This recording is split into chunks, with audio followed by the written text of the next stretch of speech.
Perkenalkan gue Christian Briantama, biasa dipanggil Mas Tama kalau di Biosimfoni. Jadi kalau kalian pernah dengar Mas Tama itu saya. Mmm, Lagi ya, saya masuk UNSUD tuh tahun 2013 dan lulus tahun 2018 bulan September. Mmm, saya di Biosimfoni itu di tahun ke-2 saya kuliah gitu ya, jadi nggak saya dari awal tuh nggak. Oke, itu, perkenalan singkat aja, dan saya juga asli Bekasi sih. Jadi kalau kalian dari Bekasi kita bisa eh, hangout atau main nanti ya. Em, oke itu aja perkenalan singkatnya. Dan hari ini kita akan berkenalan dulu nih dengan instrumen yang kalian pilih gitu ya, bass gitu. Kenapa sih bass gitu loh? Ya karena bass itu adalah fondasi musik gitu. Selain drum, kalau drum nggak ada bassnya, itu musik itu nggak ada fondasinya, nggak kuat gitu loh. Malah kadang ada beberapa band reguleran gitu ya di cafe gitu. Ya memang cuma bass aja, bass sama kajon sama gitar atau bass sama keyboard, tapi nggak pernah cuma keyboard sama gitar doang sama kajon tuh nggak. Jadi selama entah ada drum atau kajon tuh pasti selalu ada bass gitu, karena memang bass ini pondasi musik.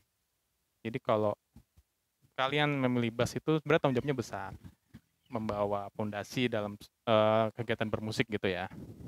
Oke, nah itu sih yang harus perlu kalian tahu. Pertama, nah untuk bagian bass sendiri, em, di sini bisa kalian lihat. Oke, ada bunyi ya.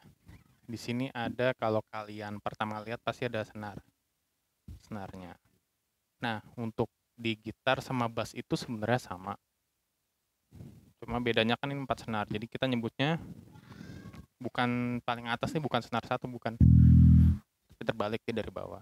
Satu ini berarti yang paling bawah nih. Satu, dua, tiga, empat. Nah, untuk nadanya itu senar satu itu G.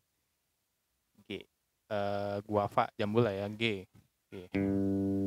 G, kemudian ada D, delta, D ya, D. Kemudian ada A, alpha, A, E, eko, E. Jadi nadanya G, D, A, E. Ya, sesimpel itu untuk nada-nada yang di loss atau yang kita nggak pencet nadanya. Itu, terus kemudian di sini kalau kalian lihat ada namanya head atau headstock lah ya. Jadi tempat di mana senar itu pangkalnya berada selain di ujung, selain di bridge. Nanti kita explore lagi. Di sini ada headstock, ada dryer atau putaran lah ya, ibaratnya putaran untuk senar bassnya ini. Nah, eh tipe dryer itu ada banyak, nggak cuma yang hitam ini, tapi ada yang silver juga ada. Oke, dan juga ada mereknya sih bisa di sini. Nggak ada merek pun juga nggak apa-apa, yang penting bunyinya enak. Kemudian di sini ada neck, secara keseluruhan nih neck, headstock, neck. Neck ini tempat di mana kalian memencet senarnya. Di sini ada neck, ada fretboard, sorry ada fretboard juga. Fretboard lah, fretboard. Tempat di mana kalian memencet senar yang kalian inginkan kayak gitu. Di sini ada fretboard. Fretnya itu yang mana? Fretnya itu yang ini nih. Dia ini kalau fret yang benar-benar fret itu yang timbul, tapi ada juga fretless. Fretless itu jadi bass yang nggak ada fretnya. Gitar pun juga ada fretless. Jadi benar-benar kalaupun ada fret tapi dia cetakan gitu. Bunyinya unik sih. Kalian bisa cari di YouTube kayak gitu. Itu terus di sini ada juga dot. Dot itu sebagai penanda kalian, bukan penanda sih, memudahkan kalian memainkan bass kayak gitu. Untuk dotnya sendiri atau titiknya ada di fret satu nih, satu, tiga, lima, tujuh, 9 dan 12. 1, 3, 5, 7, 9, 12. gitu. Dan juga di sini ada yang dua titik. Dua titik ini sebagai penanda kalian sudah mencapai oktav dari nada yang di loss ini. Misal contoh nih, kan E. Nah, di titik 2 ini kalian bunyinya E juga tapi di oktav tingginya gitu. Oktav di atasnya, oktav di atasnya. Ini A juga. D juga. G juga nih. Nah, gitu. Itu terus apa lagi ya? Di sini ada body, namanya body nih.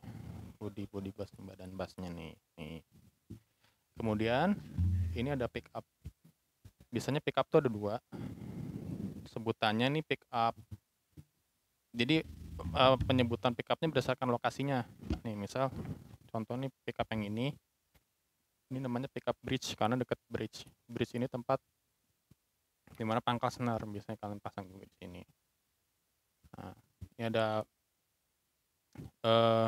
pick up bridge dan juga pick up neck karena lokasinya mendekati neck gitu. Di sini ada lagi knob namanya KNOB knob. Di sini kalian bisa menentukan suara-suara, bukan suara-suara sih, frekuensi yang mau kalian tentukan aja. Oke. Menyambung ke knob tadi, untuk bass itu ada dua tipe, pasif dan aktif, ada dua ya, pasif dan aktif. Nah, untuk yang aktif itu kalian bisa lebih leluasa untuk menentukan apa ya, range suara bass kalian gitu. Karena nanti ada yang namanya bass, terus middle dan juga high. Kalau di bass pasif itu kalian cuma tone sama volume aja gitu. Kalau di bass aktif ini kan aktif nih. Dia tuh ada beberapa knob. Biasanya kalau pasif cuma 2. Itu sih. Terus ada juga pin, namanya pin nih, untuk pin sebagai tempat kalian mengaitkan si strap atau tali bass kayak gitu. Itu sih. Sebenarnya bagian-bagian ini penting gak penting, tapi kalian perlu tahu gitu. Jadi nggak bodoh-bodoh banget lah. Nggak bodoh-bodoh banget kalau ditanya orang-orang yang awam gitu ya. Kalian bisa jawab. Gitu.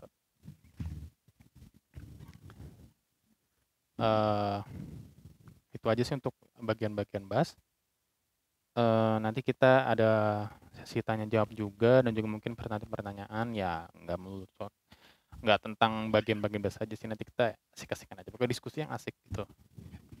Dan mungkin kalian kalau misal ada pertanyaan yang lain silahkan aja nanti waktu kita diskusi di Google Meet, oke? Itu dulu video yang saya buat ini, semoga bermanfaat buat kalian ya. See you.